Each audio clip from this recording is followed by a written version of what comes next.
A Chinese citizen journalist who has been behind bars for 4 years over her reporting on the initial COVID-19 outbreak in Wuhan is due to be released Monday after serving her sentence, according to supporters and a court verdict.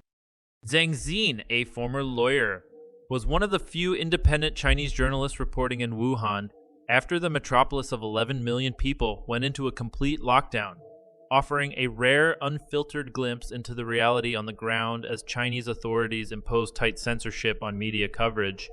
She was detained in May 2020 and sentenced months later to 4 years in prison for picking quarrels and provoking trouble, a charge commonly used by the Chinese government to target dissidents and human rights activists. Zhang is due to finish her sentence on Monday, according to the court verdict on her case obtained and published by human rights groups. Supporters and rights groups have called on the Chinese government to free Zhang on schedule. So far, I have not received any confirmation that Zhang Zhan has left the prison and is home with her family. We are all still waiting, said Jane Wang, a UK-based advocate for the Free Zhang Zhan campaign. I understand that her parents and brother have been under enormous pressure and warned severely not to give media interviews. Friends' calls are also left without answers. These are extremely worrying signs, she added. Reporters Without Borders, AFLO, which awarded Zhang its Press Freedom Award in 2021, called on the international community to put pressure on the authorities to ensure her unconditional release on Monday, in a post on social platform X Friday. In early February 2020, just days after Wuhan went into lockdown, Zhang traveled some 400 miles from Shanghai to the central Chinese city to report on the spread of the virus and subsequent attempts to contain it, just as authorities tightened censorship on state-run and private Chinese media. For more than 3 months, she documented snippets of life under lockdown in Wuhan and the harsh reality faced by its residents, from overflowing hospitals to empty shops, as the world braced for the spread of the virus. She posted her observations, photos, and videos on WeChat, Twitter, and YouTube, the latter two of which are blocked in China. I can't find anything to say because everything is covered up. This is the problem this country is facing now.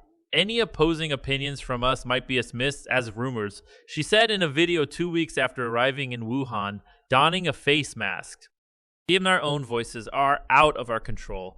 They imprison us in the name of pandemic prevention and restrict our freedom. If we cannot obtain the truth, if we cannot break their monopoly of the truth, the world will be meaningless to us.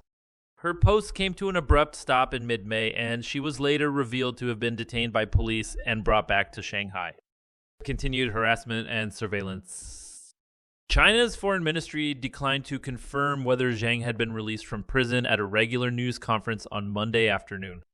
I don't know the relevant information, but what I can tell you is that China is a country governed by the rule of law. Anyone who violates the law should be punished by law, said ministry spokesperson Wang Wenbin.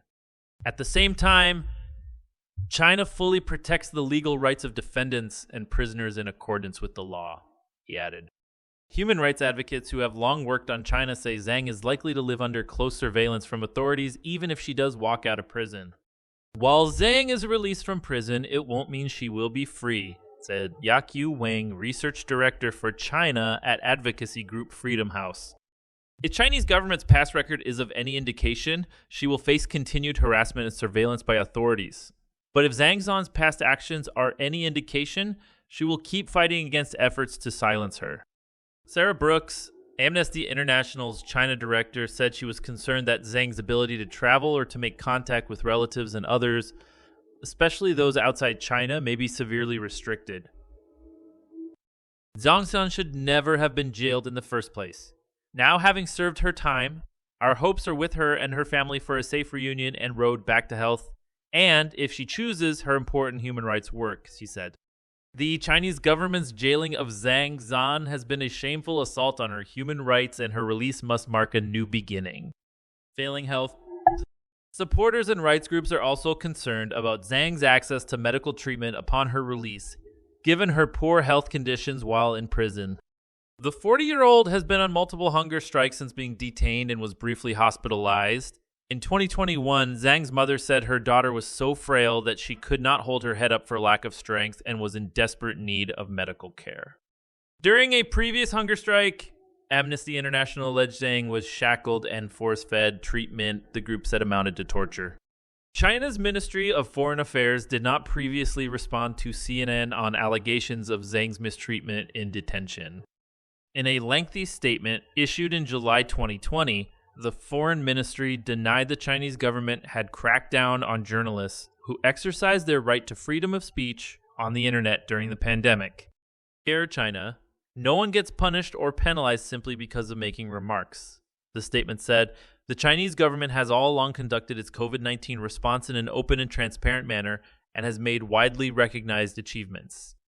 Zhang was one of a number of independent reporters who were detained or disappeared during the outset of the pandemic, as Chinese authorities clamped down on coverage of the virus and propaganda outlets went into overdrive portraying Beijing's response as effective and timely.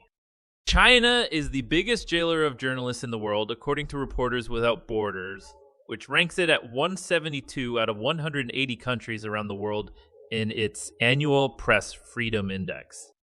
Authorities tightly control the press at home while blocking most foreign media outlets via the Great Firewall, its vast online censorship and surveillance apparatus.